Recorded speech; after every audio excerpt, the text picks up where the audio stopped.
Yep. Anybody else we're waiting on? That clock's wrong. She's just arriving? She just joined. Oh, okay, she's on. All right, let me have her now. No, we have 7. All right, here we go. Okay, everyone, welcome to the August 27th, 2020 BCAG Board of Directors meeting. Let's salute our flag. Hey, salute, pledge. I pledge allegiance to the flag of the United States of America and to the republic which it stands, one nation, under God, indivisible, liberty and justice for all.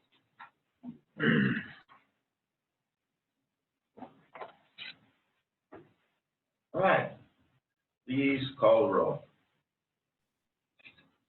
Board Member Connolly? Here. Board Member Lucero? Here. Board Member Ritter? Board Member Lambert? Here. Board Member Teeter? Here. Board Member Thompson? Here. Board Member Stone? Here. Board Member Cry? Board Member Reynolds? Board Alternate Schuster? Here. Okay, next up is our consent agenda, and we have a change of fix, right? Yeah, I wanted to ask the board to let staff amend the minutes from our last meeting to reflect that Supervisor Lucero couldn't join the meeting because of technical difficulties versus saying she was just absent. So. You mean Ritter versus Lucero? Well, Supervisor Lucero contacted us to comment on that, just to reflect that she tried to join the meeting, couldn't because of technical difficulties. So just wanted the minutes to reflect that change. Okay, would anyone up here or at home or Zoom like to pull an item from the consent agenda? So are the minutes being pulled? I need to pull for extension. Oh, no, you don't. Nobody cares. It'll be fine. Really, you don't. But if you really want to, we'll do whatever. That's fine. Does anybody in the audience like to pull, public like to pull something? We'll close that public comment. All right, somebody make a motion. Move to approve, noting the changes regarding Lucero's attendance. Second. Second. That was Lucero. That was Angela. Okay. Call the roll. Board Member Connolly? Aye. Board Member Lucero? Aye. Board Member Lambert? Aye. Board Member Teeter? Board Member Thompson? Aye. Board Member Stone? Aye. Board Member Schuster? All right, beautiful job. All right, here we are, number 10, items for action, public hearing for the 2020 Regional Housing Needs Plan. All right, Chris. Good morning, members of the board. Nice to see some of you in person. It's been a while. So the purpose of today's item is to open a required public hearing regarding the 2020 Regional Housing Needs Plan draft allocation methodology. And I think as the board recalls from some previous meetings, BCAG is required under California Government Code to prepare a Regional Housing Needs Plan covering all jurisdictions of Butte County. And the plan essentially indicates how Butte County's regional housing needs, which is stipulated by the State Department of Housing and Community Development, or HCD, how that housing need is to be allocated on a fair share basis among Butte County's 5 municipalities and the unincorporated county.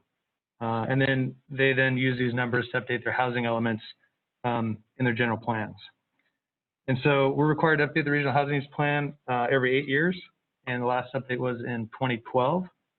And so the 2020 update is underway and scheduled for adoption in December. And one of the key steps in developing the Regional Housing Needs Plan is to develop what's called the draft allocation methodology. And this sort of determines how the housing need that's stipulated by the state gets distributed among the 5 municipalities in the county. And so we're bringing forward today the draft allocation methodology for a required public hearing, something we're required to do.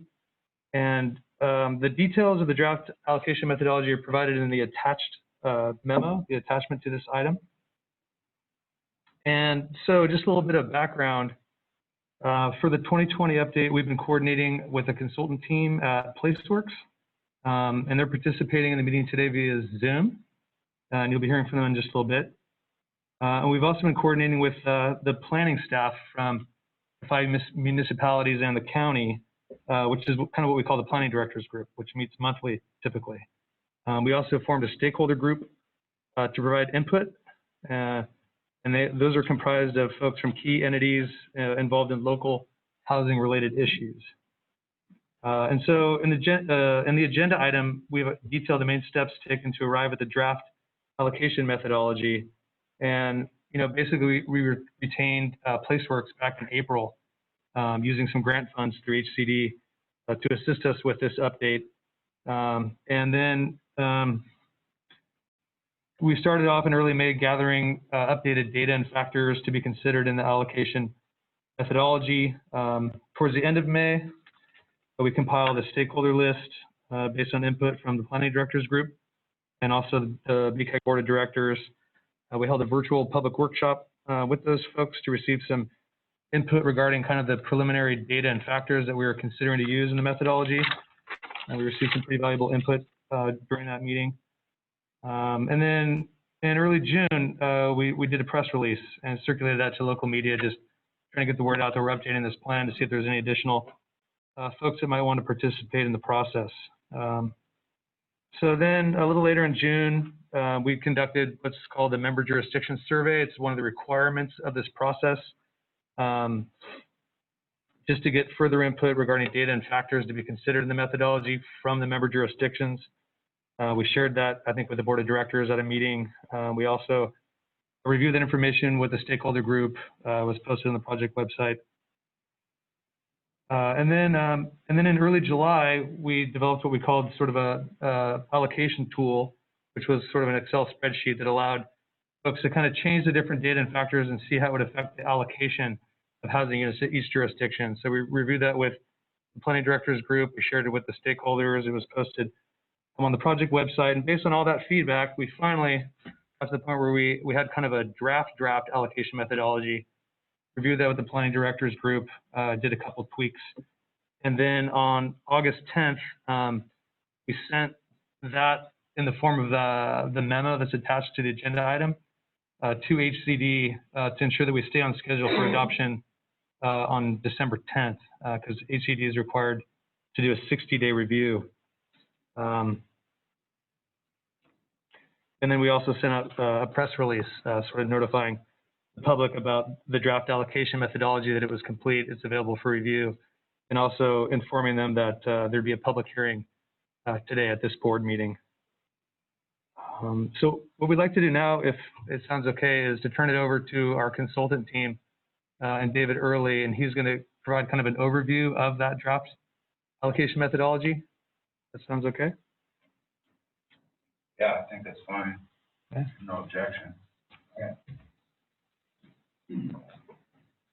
Chris, members of the board, this is Andrea Howard with PlaceWorks. As I understand it, David is having a few connectivity issues, so I am just sending him over the call-in details at the moment, and then I will get our presentation started, and he will hopefully be able to jump in here and join us momentarily. So if you give me just a moment to send this to him, we will then get going. I apologize for the delay. This is David. I actually am here. Oh, wonderful. Yeah, I'm on the phone, and unfortunately, I'm having computer problems. I can see the screen right now, so I think Andrea is still going to share the screen, and I'll give the presentation. There's a slim chance that I will lose the ability to see the presentation, but I can definitely hear you all. So Andrea, go ahead and put it up, and I'll get started. Wonderful. All right. Well, thank you all for that introduction. I think it was a good overview of the process so far, and thank you, Andrea, for showing the slides, and all of you for your patience. We'll just dive in with the next slide. And just to give you a little overview and reminder, I think you already heard some of this morning and you already know most of it, but as you know, the Regional Housing Needs Plan is the document that will establish the number of housing units that each jurisdiction in the county needs to be able to provide through its general plan and zoning at each of the 4 specified affordability levels. The overall number is assigned to BCAG by the state, and then as the region's MPO, PCAG assigns those units to the local jurisdictions through the RHNP. RHNPs always, under current law, they always cover an 8-year cycle, an 8-year period, and they're updated every 8 years. And we're currently in the 6th cycle, which covers, or we're about to start the 6th cycle, which will cover the period that starts from June 2022 through June 2030. Next slide. So the methodology that we've engaged in with your staff and with your planning directors from all of the jurisdictions has been to take that number that's assigned from the state, and then it actually, in the case of Butte County, it's an exceptional situation, as you all know, due to the Camp Fire. There were actually 2 different allocations. There were 2 different allocations that you received, one for what we call regular growth, which is what's received by every jurisdiction or county across the state, as well as one in this case for due to the Camp Fire, which is a specific fire rebuild allocation. And that had to be distributed first as a master number to every jurisdiction, each of those, and then they also had to be distributed via, in regard to income for both regular growth and the fire rebuild. Next slide. So the allocation that came from the state is 6,703 units in the regular growth allocation and 8,803 units for the fire rebuild, a total of 15,506 units. And the state mandated how those needed to be divided in income categories, and you can see those listed here, that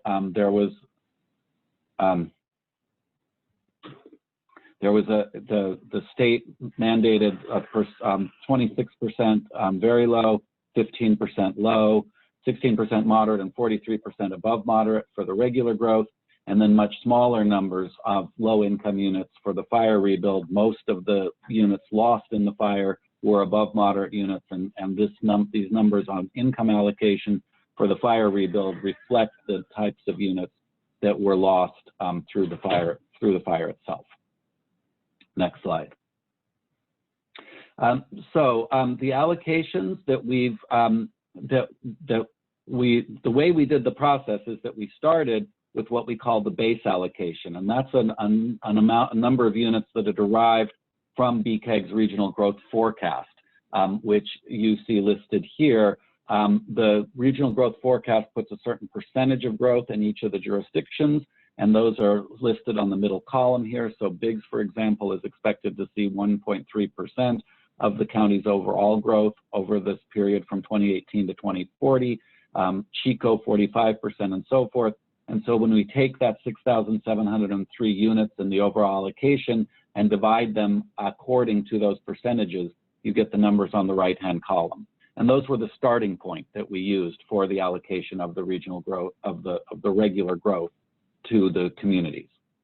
If we take the next slide, you can see then some factors that we use to modify those numbers. And we're required to look at these factors by law, or some approximation of them. The law requires that we consider a number of factors as we think about where housing will go.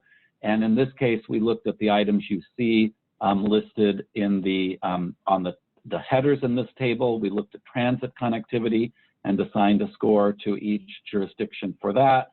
We assigned a score based on the number of jobs that each community offered. We assigned a score based on wildfire risk, based on the presence of agriculture and forest land preserves, and we created a factor for equity or access to fair housing that consisted both of numbers put together by the state, what's called the HCD, the Department of Housing and Community Development, as well as the Treasurer's Committee, that's the TCAC, and we looked at childhood poverty, and we created a series of scores there. And you can see that each of these scores ranges from 0.5 to 1.5 for various jurisdictions, and those factors were then scale factors that we used to adjust the number of housing units that would be assigned from that base allocation. We met and talked about this with the planning directors, and the planning directors, after considerable discussion, decided that it would be appropriate to assign 10% of the weighting and assignment to each of those 5 factors. And so that's a total of 50%, 50 times 5 factors times 10% weight. And then we also added a 50% weight for the base allocation itself. And so you can see here how adjustments occurred. Taking the first line as an example, Biggs started with a base allocation of 87 units from the previous table. After adjusting by those factors, again, 10% weight for each of 5 factors, Biggs lost 6 units to go down to 81. Chico, by comparison, started at 3,016 units and added 472 units to get to 3,488. So the total number, 6,703, is the same, but we've readjusted them based on those 5 weighted factors. Next slide. So then we also added in the fire allocation. The fire allocation, of course, only really applies to 2 jurisdictions, Paradise and the county, where the units were lost. So you can see in this table, the factor adjusted allocation from the previous slide, the fire allocation of 8,803 units attributed to Paradise and the unincorporated county, and the total allocations that are on the right-hand side there, totaling 15,506 units. Next slide. Once we did that, we also needed to allocate the units based on income. This table shows how those were done for the regular allocation of 6,703 units. We did this allocation based on the trying to move each jurisdiction towards the overall percentage of units that HCD is looking for in each income category. Some jurisdictions already have high numbers of units in a particular income category, and they received a correspondingly smaller percentage within that same income category. If a jurisdiction has few units in that income category, then they receive relatively more. And you can see here the total numbers, and that in the end, they add up to the numbers that are required by HCD. Next slide. The fire rebuild was allocated based on the numbers that came from HCD. HCD had already said how these should be allocated. There was an agreement that the county should take, and it's a small number of very low and low income units anyway, but there was general agreement that the county should take on none of those units, so they were assigned to Paradise, and the moderate and above moderate incomes were allocated among both Paradise and the unincorporated county. And then so finally, we get the total allocations by income tier, that these totals here reflect both that regular allocation and the fire allocation. And you can see that they add up to the 15,506 units total that were allocated by the state to the county as a whole. Next slide. So I just wanted to go over, and we've submitted this information to HCD. HCD is currently in the process of reviewing it. But I just wanted to mention how these numbers and the process we've gone through meets the state's RHNA objectives that are in the law and that we must comply with. First, that we are increasing the supply and affordability of housing across the county, and with a mix of housing types, tenure, and affordabilities, and in all cities and in an equitable manner. We've also considered environmental justice, particularly by promoting socioeconomic equity through our factor that looks at equity and access. We're protecting natural and environmental resources, particularly by considering locations with hazards, as well as agricultural and forest resources. We're also considering traffic patterns and trip making when we look at transit and short trips to jobs. Thirdly, we are looking at jobs housing balance, and particularly because we did create a factor and considered the jobs allocations among the various jurisdictions in the county. We have balanced affordability by trying to move each jurisdiction towards more the overall numbers of affordable units that are suggested by the state. And finally, we are affirmatively furthering fair housing by promoting housing choice and promoting just creation of housing units in those areas that have the highest economic opportunity. So in these ways, we achieve all of the objectives promulgated by the state of California. Next slide. And that does conclude the presentation. We do have some other slides. I'm not going to open them up right now, but Andrea can show them if a question comes up. And at this point, we can turn it over for both questions from the board and the legally required public hearing. Call the roll for questions, please, so everybody gets a chance. Board Member Connolly? I have none, thank you. Board Member Lucero? Yes, thank you, David. I was curious, what was the unit count during the last RHNA effort, and how many of those units were actually realized, and what the, I guess, the true purpose of this is? Well, I will try and take the second two of those three questions, or at least the last one, and I think I'm going to need to turn it back to Chris or Brian to answer some of the quantitative questions about the last round. I don't have those numbers in front of me, but I think many of you are aware that the ultimate purpose of this under state law is to try and get housing units to be built and to ensure that every jurisdiction has adequate land designated and zoned for the housing that's needed across the state.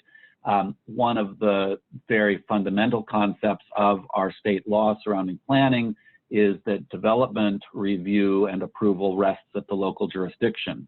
And so in California, the state does not mandate that certain units must be built.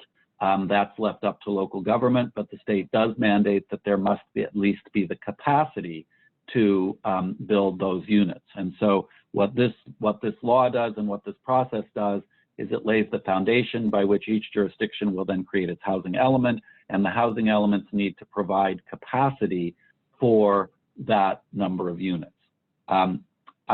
If I would love at this point to turn it over to Chris or Brian, or maybe Andrea has it handy, to let you know what those numbers were in the fifth cycle for each jurisdiction, and also how many of the units were actually built. I want to underscore that there is not a requirement in the law that the units be built.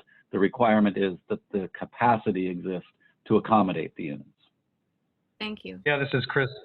The 2012 Regional Housing Plan, we had about 10,000 housing units assigned to us by the state in total. So this go around, I think we've got about 6,700 sort of regular growth units plus the additional 7,000 or 8,000 fire rebuild units. So strictly in terms of just the regular growth allocation, it was smaller than in the 2012 cycle.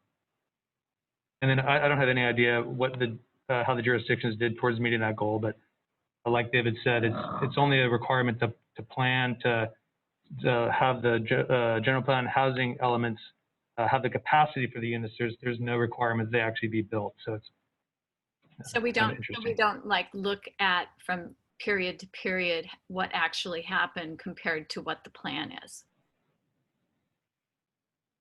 Yeah, we don't do that analysis now.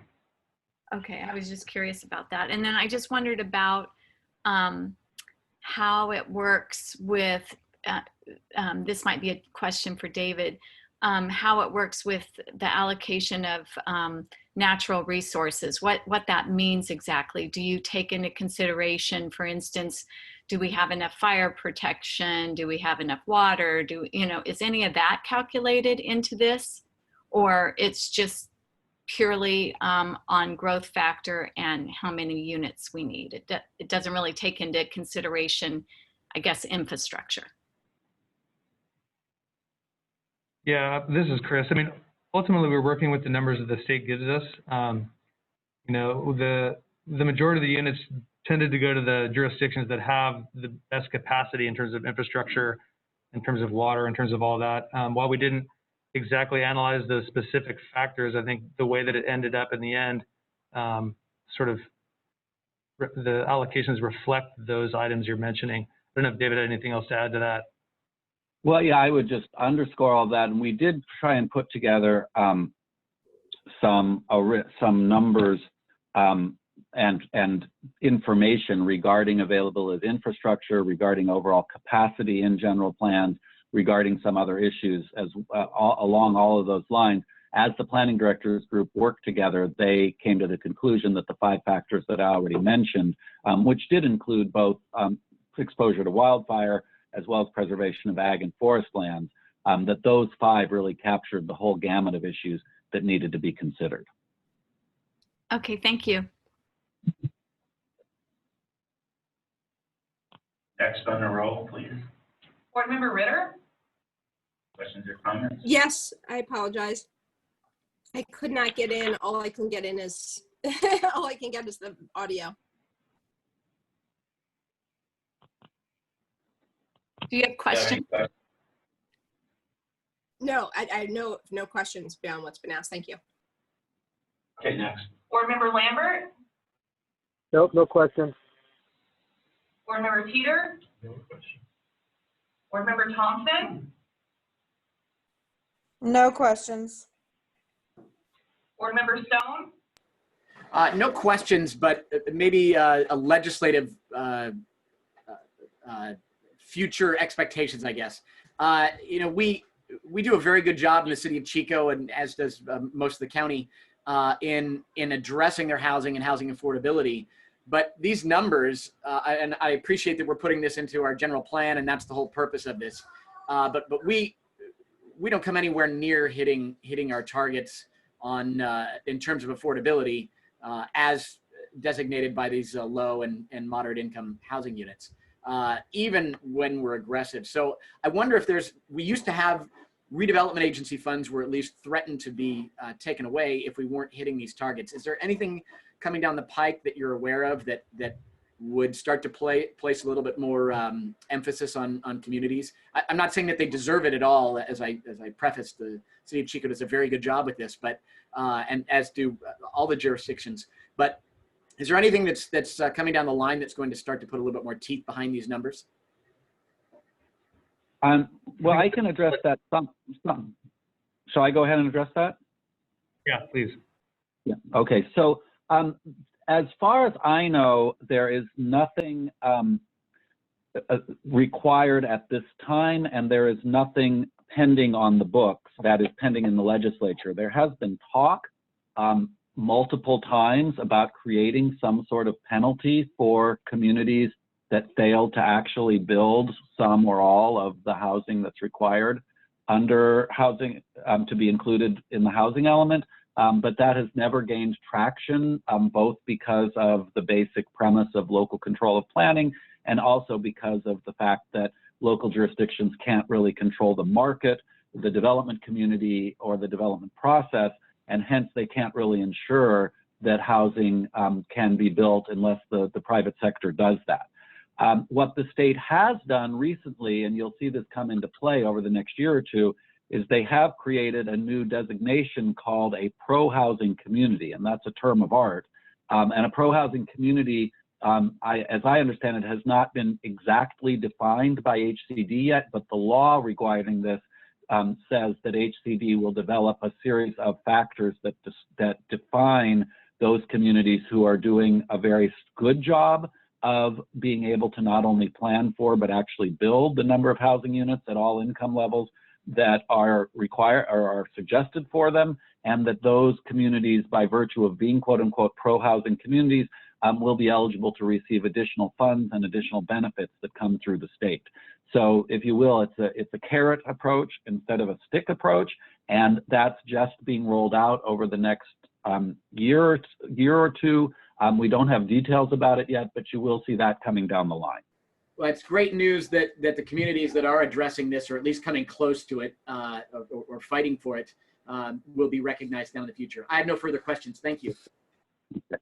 And can I just interject here and say that my computer has now completely died. I do have the phone connection, but I'm no longer able to see your faces nor the slides. I apologize for that. Board Member Schuster? Yes, thank you. I appreciate the challenges that this particular report faced with regard to the campfire. Specific to Paradise, were infrastructure projects, proposed infrastructure projects such as the sewer system, were they considered moving or as part of this report? No, we were, go ahead, Go Chris. ahead, David. I was going to say, you can specifically analyze that, so no. Right, we were very aware of it. Paradise Town Planning staff talked to us about the constraints with the sewer system that are in place. I think everyone, including our representatives from Paradise, agreed that given the relatively large number that's in this allocation that results from the fire and the large number of units that were lost in Paradise, really, and given that this is a plan to have the zoning capacity, not necessarily to get them built, it made sense to reallocate those numbers back to Paradise because that's where the units were lost, and Paradise does have at least the zoning and planning capacity for those units. Everyone is aware that, and including the state, that it's going to be very difficult for those units to all be built in the next 8-year period, particularly if it's the case that the sewer or other infrastructure projects continue to be a difficulty. So we did consider them insofar as we were aware of them, but we did not feel it was appropriate to make them into factors in reallocating the units elsewhere. Thank you. That's it. That's it. Okay, so everybody's had a comment. I'm going to open public comment on this matter. Are we going to leave it open? Or is it? No. We need to open a public hearing and then. This is a public hearing. Anyone from the public like to speak? Okay, is there did anything come online or any other way for comment on this? No. Okay. Well, I'm going to close public comment. And I need a motion. Approve this, right? Yeah, I do. Move to approve. Who was that? Randall? Yes, that was Randall. Give me a second, somebody. I'll second it. This Okay. is Deborah. Okay, call the roll. Please. Board Member Schuster? Aye. Board Member Stone? Aye. Board Member Thompson? Aye. Board Member Teeter?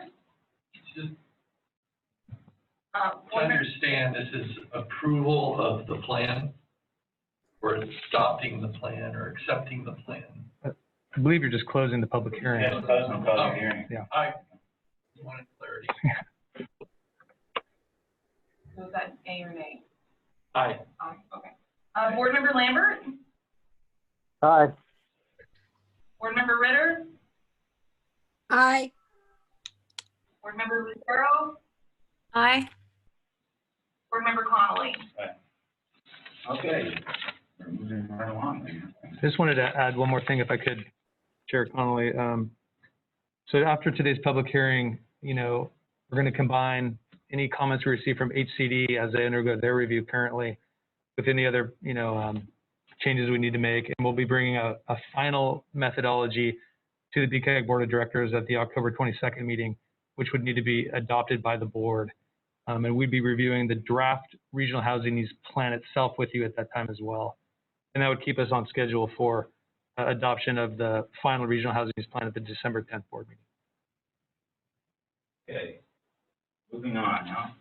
Number 10, now 11, items for information. Federal Transit Administration buses and bus facilities awarded zero emission. Sure.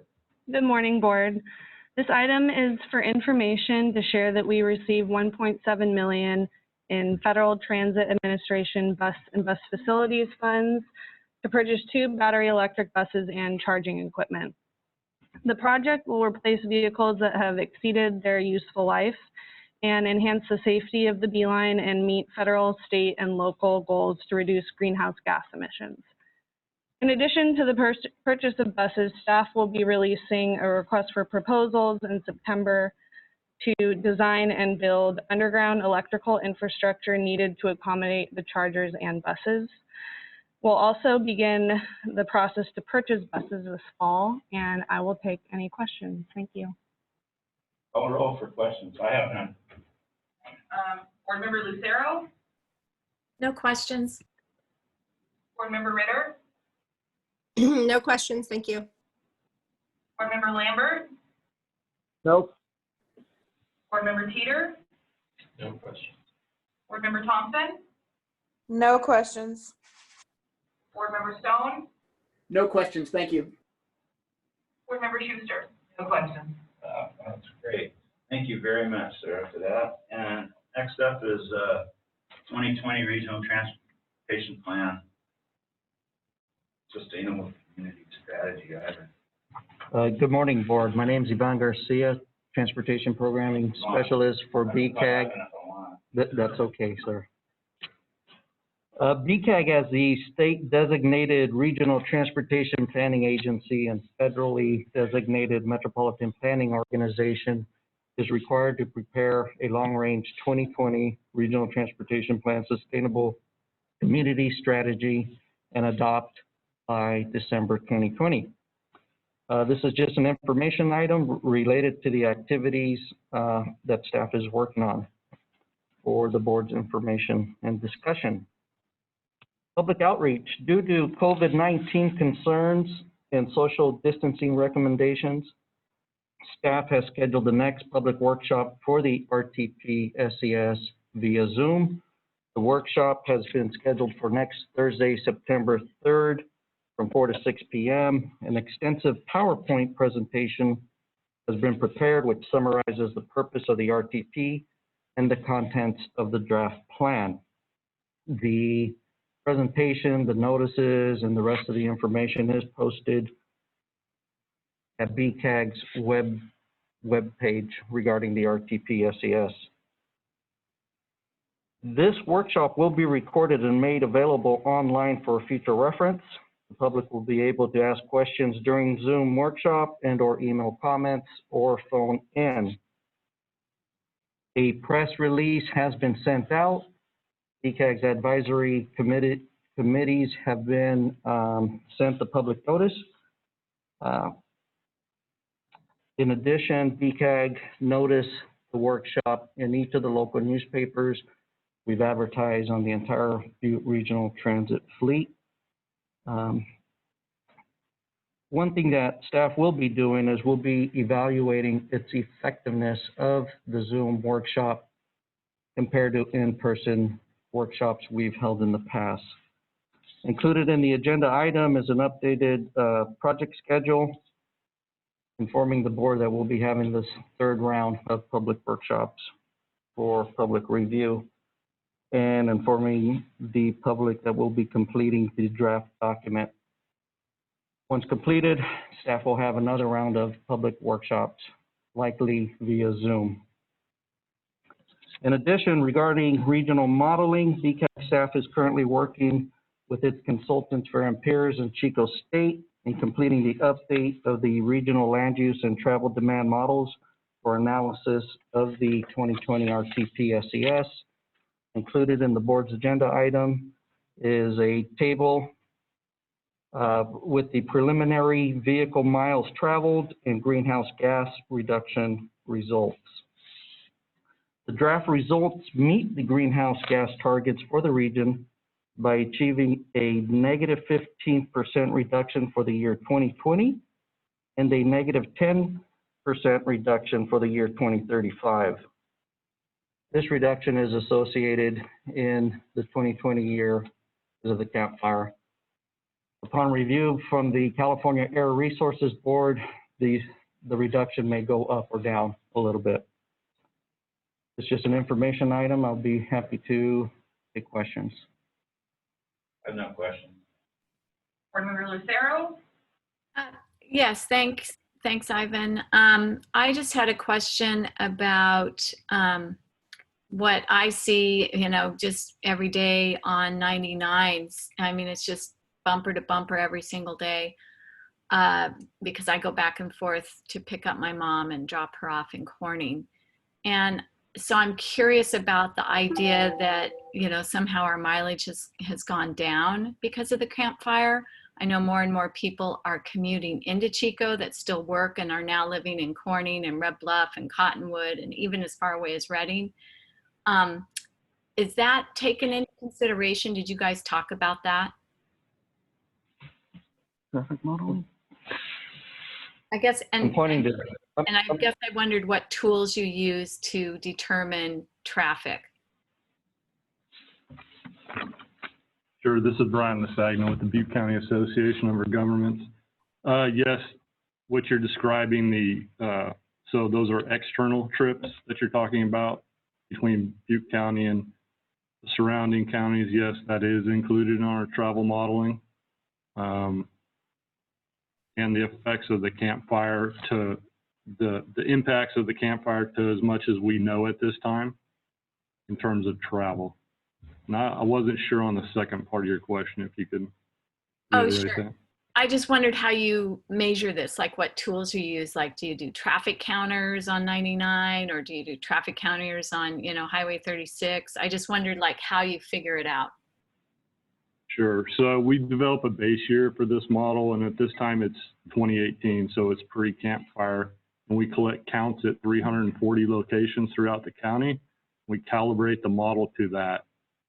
Then the forecast years are kind of based on assumptions of travel, and we've tried to incorporate for the year 2020 assumptions regarding the campfire. We're currently in the process of collecting information for the campfire and analyzing that, so it's not completely included in this. We hope to do that with the 2024 RTP, but we've tried to make the best assumptions possible at this time. Okay, thank you.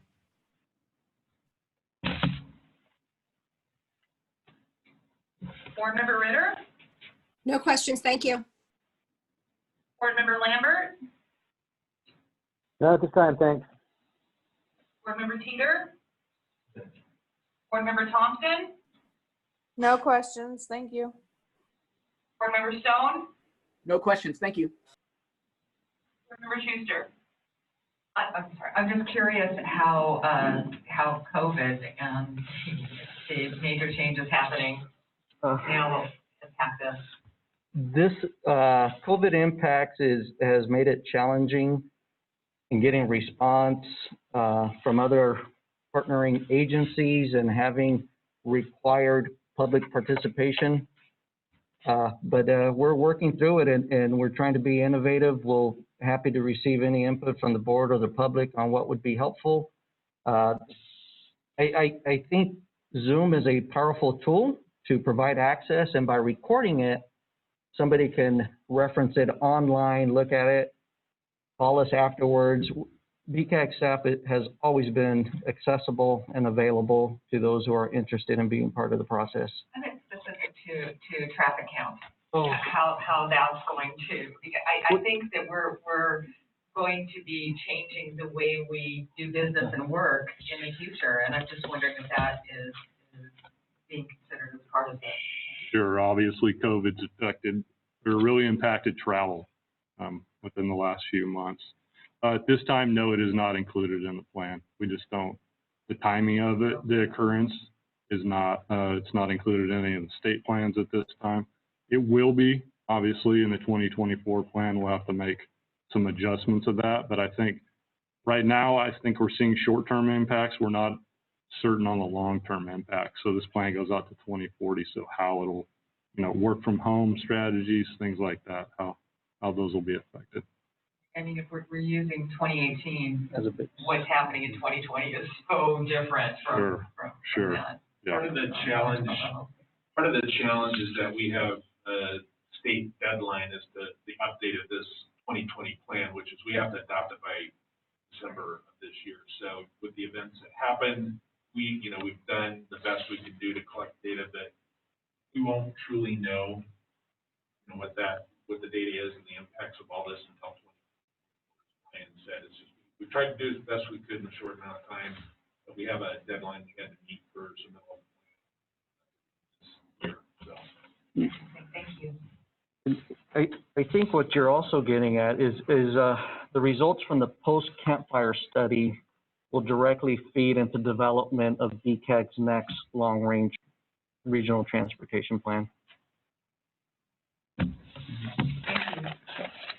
So, anybody from the public like to speak on this matter? No, thank you very much. Anybody who'd like to speak on something that wasn't agendized, you would turn from the floor, public comment. We'll close close public comment. You have something you want to tell us, John? I do. I just wanted to let the board know and just recognize our contractor folks over at TransDev. You know, we had the Potter's Fire happen on August 18th, and our TransDev contractor folks are always called in to assist with evacuations. And of course, this time we did it again, and we have Lance Atencio and Bradley Wright with TransDev here, and then about 5 of their staff were working all night to provide evacuation services. So I just wanted to recognize them to the board because they always step up when needed to, you know, do the necessary thing, helping with evacuations. Even though they didn't have to actually do any evacuations, they sat out there all night. So I just wanted to recognize them in front of the board. So. Thank you for your service. All right. Good public comment. We're going to adjourn.